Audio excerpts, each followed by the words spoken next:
Selamat pagi Bapak Ibu Saudara-saudara yang dikasihi oleh Tuhan Yesus Kristus. Berjumpa kembali bersama saya Pendeta Eka di dalam renungan firman Tuhan pada hari ini, hari Kamis 8 Juli 2021. Kiranya sukacita dan damai sejahtera dari Tuhan Yesus terus menyertai hidup kita yang mendatangkan kebahagiaan. Puji nama Tuhan. Sampai pada pembacaan kita hari ini, 2 Raja-Raja pasal yang ke-6. Kiranya firman Tuhan memberkati kita sekalian. Dan sebentar kita akan merenungkan bagian dari pasal ini. Mari kita berdoa. Tuhan Allah Bapa di surga yang kami puja sembah dalam nama Tuhan Yesus. Sungguh kami bersyukur, berterima kasih kepada Tuhan yang menyertai hidup kami sampai pada pagi hari ini. Dalam situasi kondisi apapun, kami mau tetap bersandar dan berharap kepada Tuhan karena Engkaulah sumber kekuatan dan pengharapan hidup kami. Kami mau mengisi hati dan pikiran kami dengan kebenaran firman Tuhan. Biarlah Engkau mampukan kami untuk kami dapat mengerti apa yang Engkau maksudkan, juga menolong kami untuk kami dapat terapkan dalam hidup kami. Terpujilah namamu Bapa, demi nama Tuhan Yesus kami berdoa dan bersyukur. Haleluya. Amin. Bapak Ibu Saudara-saudara yang dikasihi oleh Tuhan, latar belakang dari perikop yang kita baca pada hari ini ya adalah tentang peperangan bangsa Israel dan bangsa Aram. Bangsa Aram ini kalau sekarang Suriah ya, atau Syria ya. Peperangan ini sudah berlangsung cukup lama. Mulai dari Raja Ahab ya. Raja Ahab pun terbunuh dalam peperangan antar dua bangsa ini, yaitu Israel dan Aram. Pada pemerintahan anaknya, yakni Yoram, peperangan ini masih terus berlangsung. Saat itu Raja negeri Aram menyusun strategi untuk melawan bangsa Israel. Namun, setiap kali strategi rahasia tersebut terbongkar. Akibatnya berkali-kali pula penyerangan menjadi gagal total. Setelah diberitahukan bahwa yang membongkar setiap strategi rahasia tersebut adalah Elisa, sang abdi Allah, maka marahlah Raja negeri Aram itu. Itu tertulis dalam ayat yang ke-12. Tetapi berkatalah salah seorang pegawainya, "Tidak tuanku raja, melainkan Elisa, nabi yang di Israel. Dialah yang memberitahukan kepada Raja Israel tentang perkataan yang diucapkan oleh tuanku di kamar tidurmu." Semula peperangan itu antar dua bangsa, yaitu bangsa Aram dan bangsa Israel.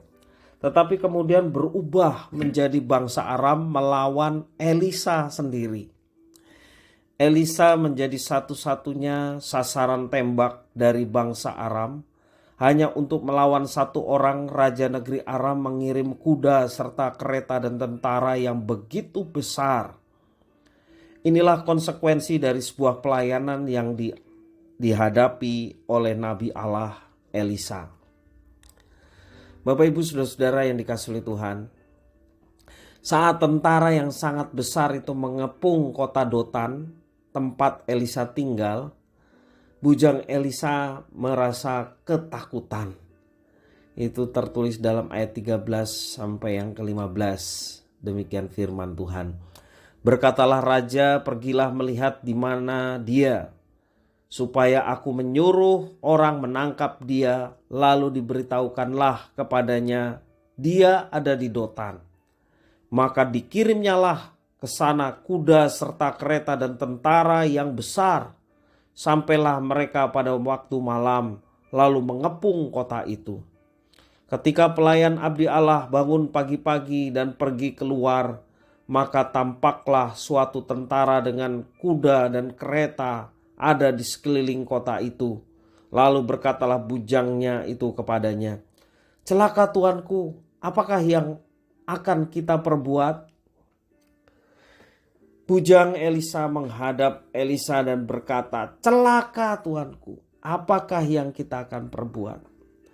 Namun dengan iman Elisa berkata kepada bujangnya, ayat yang ke-16. Jawab Elisa, "Jangan takut, sebab lebih banyak yang menyertai kita daripada yang menyertai mereka. Satu perkataan iman yang boleh disampaikan oleh Elisa, walaupun secara kasat mata tidak terlihat, yang menyertai mereka lebih banyak. Tak berapa lama mata bujang Elisa itu dibukakan dan ia melihat sangat banyak tentara Tuhan yang menyertai Elisa. Pertolongan Tuhan datang bagi hambanya yang sedang menghadapi persoalan akibat dari pelayanan yang dilakukan kepada Tuhan. Bapak Ibu saudara-saudara yang dikasihi oleh Tuhan, dari peristiwa Elisa ini kita mau belajar bagaimana Tuhan menyertai hamba-hambanya yang setia. Tuhan menyertai hamba-hambanya yang mau melayani dan masuk dalam rencana Tuhan. Karena Tuhan di pihak hambanya, maka Tuhan yang akan menyertai dan memberikan pembelaan. Bapak Ibu saudara-saudara yang dikasihi oleh Tuhan, kata kunci dari perenungan pada hari ini adalah Tuhan menyertai kita. Janji ini nyata bagi setiap hambanya yang melayani Tuhan. Tuhan Yesus setelah mengucapkan amanat agungnya kepada murid-muridnya, dia juga berkata, "Aku menyertai kamu senantiasa sampai kepada akhir zaman." Dari janji penyertaan itulah akan muncul pertolongan Tuhan yang menyertai setiap hamba-hambanya. Maka layanilah Tuhan dengan setia. Dia akan menyertai, dia akan menolong dalam setiap kesulitan yang sedang kita hadapi. Bapak Ibu saudara-saudara, dalam kitab Ibrani pun menjelaskan bahwa kita mendapatkan supporter dalam setiap pelayanan yang kita lakukan. Ibrani 12 ayat yang pertama sampai yang ketiga, firman Tuhan mengatakan demikian.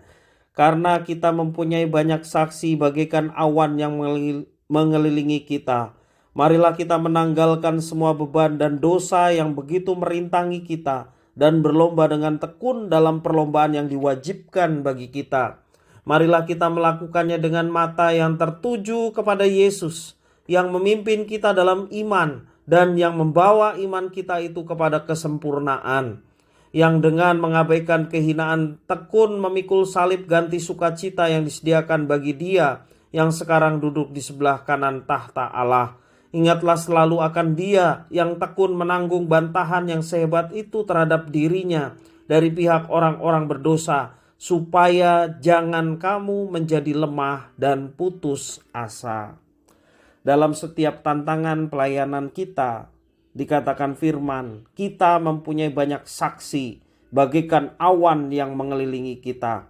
Marilah kita menanggalkan semua beban dan dosa yang begitu merintangi kita, dan berlomba dengan tekun dalam perlombaan yang diwajibkan bagi kita. Bapak Ibu saudara-saudara yang dikasihi oleh Tuhan, janji penyertaannya itu nyata. Dan kita akan bisa mengalami penyertaan Tuhan yang begitu nyata.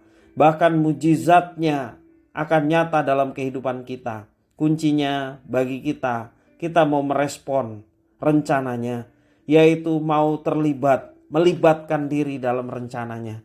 Melayani Tuhan dengan apa yang kita bisa lakukan.